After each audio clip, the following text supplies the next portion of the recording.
Hey everyone, I'm Kristen McGlory, and for the past 10 years, I've been hunting genius recipes for Food 52. This week's genius recipe is for a super simple, buttery, lemony pound cake with a little genius extra something that will add sparkle and life to any treat you want to put it on.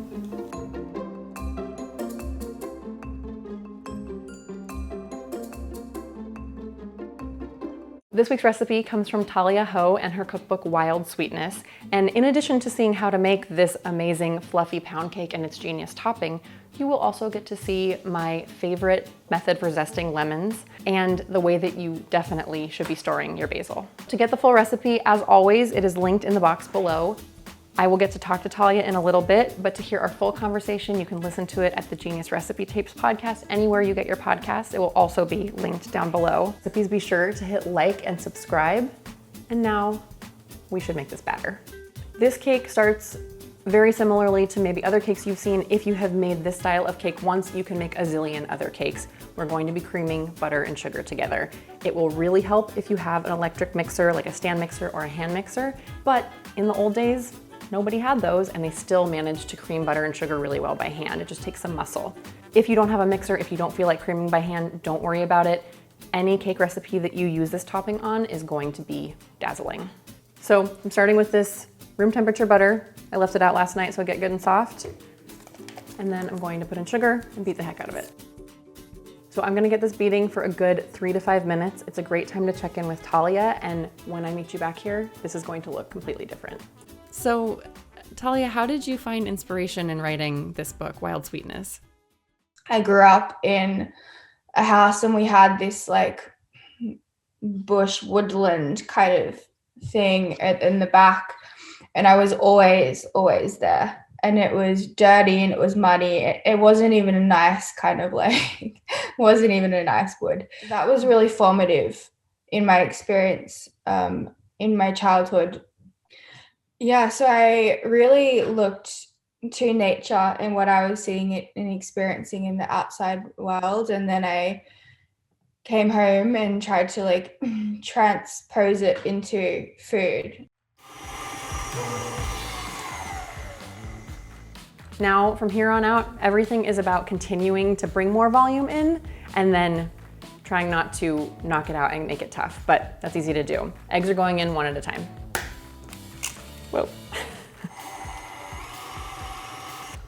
And scraping down as needed. If you ever start to see that your batter is just kind of creeping up the sides and not joining the party. It's already getting fluffier for a while until you get to the flour adding. All right, all my eggs are in. It's time to put in some flavorings. A good amount of lemon zest and some vanilla. So since this recipe is such a simple one with just a lot of flavor from the butter and some from some buttermilk, the lemon is really what's going to be driving the flavor of this pound cake. And if it starts to look a tiny bit curdled here, don't stress about it. It's going to even out as we add in the other ingredients. Those are this flour with a little bit of salt and baking powder. That's it. Just mix it in until you don't see big streaks of flour anymore. Okay, buttermilk for flavor and tang. Not really so much about leavening. Sometimes buttermilk is there to react with baking soda to give it more lift. Here we're using baking powder, so it's not really playing a part. So I have buttered my loaf pan. Talia calls for 3 smaller loaf pans, but I didn't have them. You could also do a mix of whatever cake pan you have and some muffins in a muffin tin. It happens to also fit really nicely in a standard 9x5 inch loaf pan. I just like to decrease the temperature by 25 degrees Fahrenheit to give the inside time to cook through before the outside burns. Oh, and if you want to be really sure that your cake is going to come out, make a cute little parchment sling.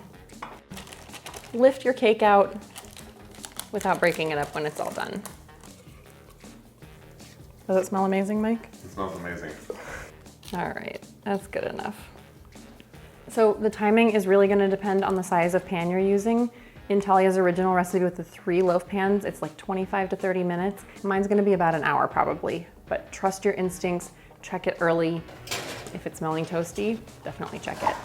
So while that bakes, it's a great time to check in with Talia to hear more about her inspiration for this genius topping that we are about to make.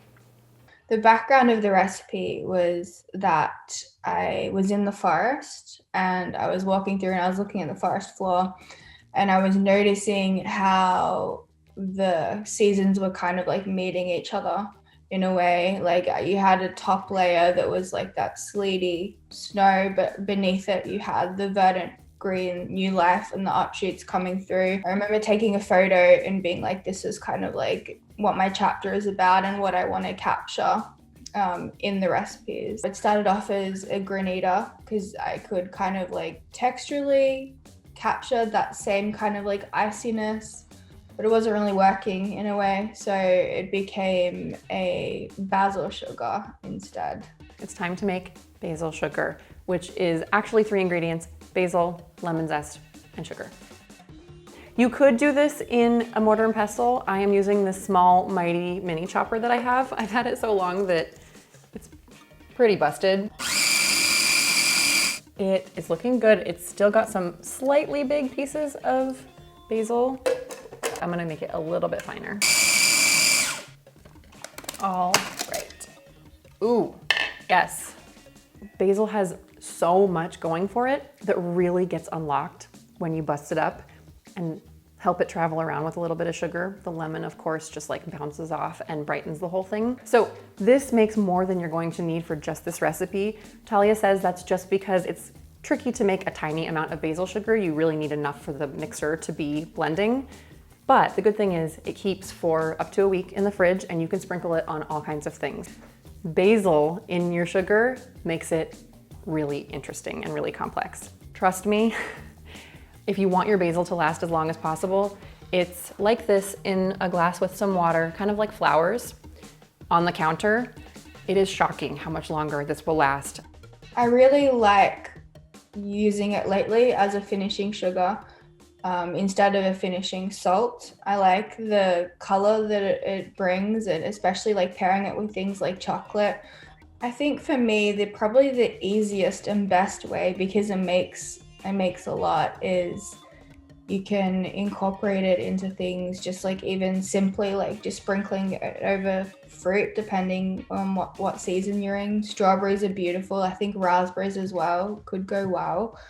As well, like in summer, it's perfect for drinks, like the sugar rims, and stone fruit. I love this with stone fruit as well, like really like yellow peaches. Yeah, yellow peaches and basil, it's perfect. Here we have cake. It springs back when I poke it. It's come away from the sides a little bit, and the ultimate test, clean. So this is where your little wings are gonna come in handy. Ooh.